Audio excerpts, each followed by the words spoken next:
So guys, Mirchi Rising Star Northeast Edition 40 Under 40 কোন আছে আমি সকলোৱে চিনি পাইছোৱে আমাৰ এগৰাকী অন্যতম এৱাৰ্ডী পাৰ্থ প্ৰতিম হাজৰিকা।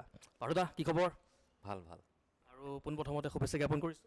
ধন্যবাদ ধন্যবাদ। আৰু যিহেতু আমাৰ প্ৰথমবাৰৰ বাবে আমি নৰ্থ ইষ্টত এই আয়োজন কৰিছোঁ এৱাৰ্ডটো, আৰু প্ৰথমতে আপুনি যিহেতু এগৰাকী এৱাৰ্ডী হয়, চ' মনৰ কেনে অনুভৱ? No, I'm extremely honored, to be recognized on a platform like this. It's বহুত ডাঙৰ কথা. And it tells মানে এইটো ৰিকগনাইজ পোৱাটো এতিয়া কয় যে মোৰ লাগিছে যে the stories of my land, the music of my land, the movements of my dance, it matters. And এইখিনিৰ অকল অসমতে নহয়, সমগ্ৰ পৃথিৱীত এটা জেগা আছে আৰু আমি we have to be responsible to take this to the world. সুন্দৰ। বাৰু পাৰ্থদা, এতিয়াতো চিনেমাৰ কথাটো পাতিবই লাগিব। আপকামিং কিবা প্ৰজেক্ট যোনটো আপুনি ৰিভিল কৰিব বিচাৰে? এতিয়া এখন মোৰ আহি আছে গুড বাই গুৰুজী বুলি। গুড বাই গুৰুজীখনৰ তোমাৰ অক্টোবৰৰ 11 তাৰিখে ৱৰ্ল্ড প্ৰিমিয়াৰ হ'ব পেৰিছত। তো এইটো এটা ভাল খবৰ, মোৰ নিজৰ কাৰণেও ভাল খবৰ।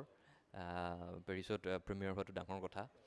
আৰু এইটো বছৰে চাগে শেষলৈ অসমতো ৰিলিজ হ'ব। চিনেমাখনৰ বিষয়ে অলপমান যদি সংক্ষিপ্তভাৱে।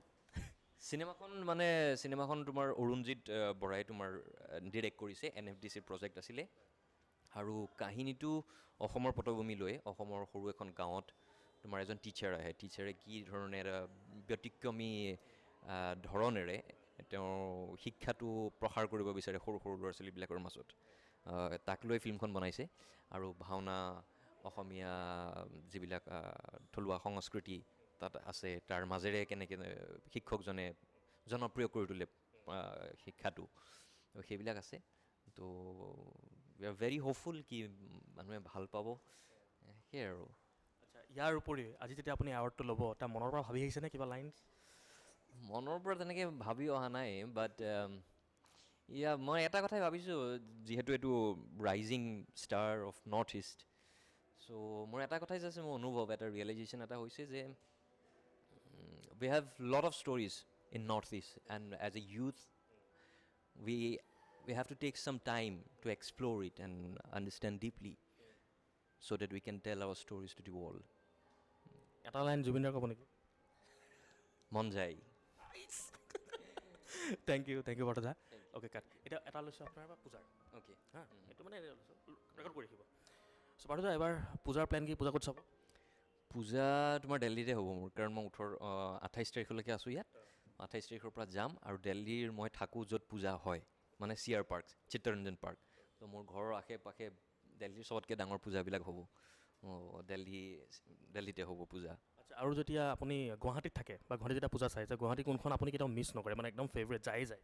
গুৱাহাটী তোমাৰ পূজাৰ ভিতৰত লতাশিলৰ যিখন পূজা আছিলে, মই থাকোঁতেন ইয়াতে কটনত যেতিয়া পঢ়ি আছিলোঁ, লতাশিলৰ পূজালৈ যাওঁ। আৰু মানে গুৱাহাটীত পূজাবিলাক ওচৰে পাঁজৰে হয় ন, লতাশিললৈ ওলাই আহিলে আৰু বহুত কেইখন পূজা পোৱা যায়েই, তো চবতে সোমাই অহা হয় আৰু। আপোনাৰ পৰা জানিম, পূজাৰ কাৰণে ল'ৰাৰ কাৰণে ফেশ্বন টিপ আৰু খানাৰ টিপ। ফেশ্বন টিপটো কি হ'ব আৰু, বি কনফিডেণ্ট এণ্ড লাইক আছ।